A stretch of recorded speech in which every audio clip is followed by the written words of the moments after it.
Hello guys! At tayo nga ay pumunta nga dito sa SEC Cabanatuan upang pakabitan ng bracket at top box yung ating motorsiklo na si B2 Aerox.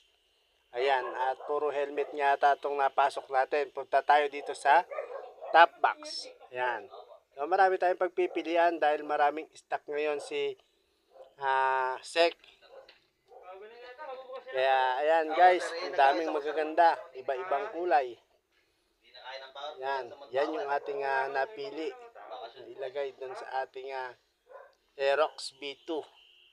At pili rin tayo ng ating gagamitin para sa bracket. So merong stainless at merong black. So sa black lang muna tayo at low budget pa. So sa mga susunod na panahon, baka sakaling mabili na natin yon. At doble kasi ang presyo nun sa ordinary black bracket.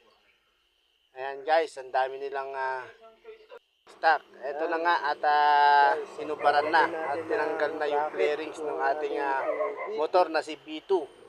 At yan guys, tinanggal na nila yung mga clearings at yung mga bolt niya, yung mga tornilyo ng ating ilalagay dyan, ilalagay na bracket sa top box. Ayan guys,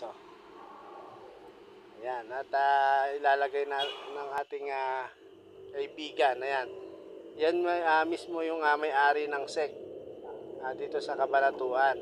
At marami pang branch, meron sila sa Tarlac at iba-ibang lugar.